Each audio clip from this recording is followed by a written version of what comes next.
আবারও গৃহস্থ বাড়িতে দুঃসাহসিক ডাকাতি, লুটপাট, লক্ষ লক্ষ টাকার গহনা সহ নগদ টাকা।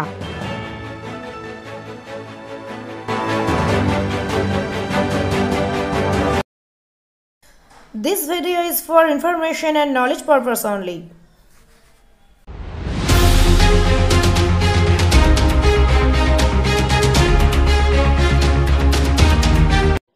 মাত্র 2 ঘন্টা বাড়িতে কেউ না থাকার সুযোগে দরজার তালা ভেঙে প্রায় 15 লক্ষ টাকার সোনার গহনা এবং নগদ টাকা লুট করল দুষ্কৃতীরা।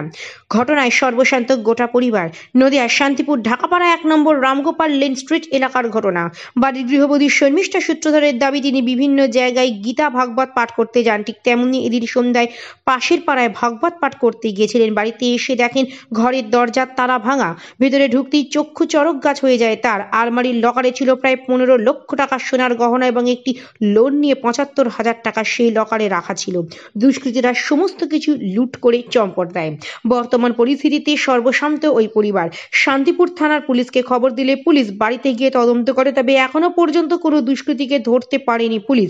গৃহবধূর দাবি, চক্রান্ত করে লুটপাট করেছে দুষ্কৃতীরা। পুলিশ যদি শক্ত হাতে সঠিক তদন্ত করে তাহলে এই চুরির ঘটনার কুল কিনারা খুঁজে পাওয়া সম্ভব বলেই মনে করছে গৃহকর্ত্রী। এই ঘটনায় সাময়িক চাঞ্চল্য ছড়ায় এলাকা জুড়ে। তদন্তে নেমেছে শান্তিপুর থানার পুলিশ। আমি বাড়িতে ছিলাম না। আচ্ছা, কোথায় ছিলেন? আমি ভাগবত পাঠ করি, পাঠে গিয়েছিলাম সন্ধে 5টার সময়। 5টার সময় গিয়ে আমি 7টার সময় আসর থেকে উঠি। ওঠার পরে যে বাড়িতে পাঠ করেছি সেই বাড়ির ভদ্রমহিলা বললেন একটু প্রসাদ নাও। আমি বললাম আমার দেরি হয়ে যাবে। উনি আবার হাতে করে একটু প্রসাদ দিলেন। দিয়ে আমি গাড়ি নিয়ে স্কুটি নিয়ে যাই। স্কুটি নিয়ে সাটান চলে এসেছি। এখান থেকে বেশি দূর না, কুতুবপুর। তাই আসার পরে আমি রোজ পাটে বেরোই তো 7:30, 8টা, 8:30, 9টাও বেজে যায়। কিন্তু সেদিন আমি 7:30টার মধ্যে বাড়ি আসি। 7 অনুমানিক, এটা মানে অ্যাকুরেট টাইমটা বলতে পারছি না, তবে 7:30টার ঊর্ধ্বে যাবে না। তারপরে এসে গাড়িটা দাঁড় করানোর পরে আমি দেখছি আমার উপরে ঘরে লাইট জ্বলছে। লাইট জ্বলার পরে আমি ভাবছি যে কি ব্যাপার, আমি যখন বেরোলাম আমি তো লাইট অফ করে গেছিলাম, লাইট জ্বলছে কেন? তারপরে মনে মনে ভাবলাম যে আমার হাজব্যান্ড হয়তো কৃষ্ণনগর থাকেন, তো উনি তো কৃষ্ণনগর থেকে আসেন, উনি কি ভেতরে হয়তো ঢুকেছে। তারপর যখন তালা খুললাম, না আমি তো তালা দেওয়া রয়েছে। তারপর দেখছি সব ঘরে লাইট জ্বলছে। আমার কুকুরটা তখন বেরোয়নি। আমি আবার নিজেকে প্রশ্ন করলাম, কুকুরটা কেন বেরোলো না? এতক্ষণ আমার আওয়াজ পেলে তো বেরোয়। তারপর আমি যখন ঘরে ঢুকি দেখি আমার ঘরে মানে কাপড় চোপড় সব উল্টো পাল্টা, বিছনা গাদা সব উল্টো পাল্টা। তারপর আমি বলছি কি আমার কুকুর কি দুষ্টুমি করলো? মাঝে মাঝে এরকম করে। তারপরে ঘরে ঢুকতে না ঢুকতে দেখি ওই দরজাটা খোলা। তখন আমার ভেতরটা মানে হৃৎপিণ্ড কেঁপে উঠেছে। তারপর ঘরে গিয়ে দেখি একদম তছনছ করে ফেলেছে। কি ছিল?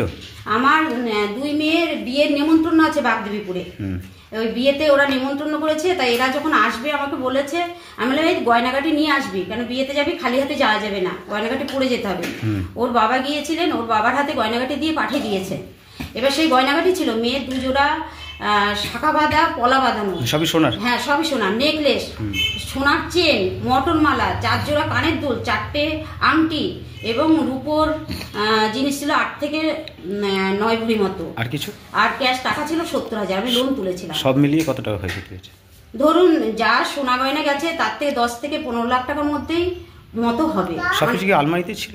আলমারিতে ছিল। মানে আজকে বিয়ে এই বাগদেবীপুরে বিয়ে, মানে ওরা একটা দিনের জন্য গয়নাগাটিটা আলমারিতেই ছিল। কি সন্দেহ করছেন কিছু? মানে এটা কোনো সত্যি? এটা বাইরের লোক না, এটা তো শিওর। আমার বাড়িতে এর আগে সাইকেল আমরা বাড়িতেই ছিলাম, গেট ভেঙে নিয়ে গেছে। কি চাইছেন এখন? চাইছি অপরাধী শাস্তি হোক, আর কিচ্ছু না। কারণ মানুষের নিরাপত্তা দরকার।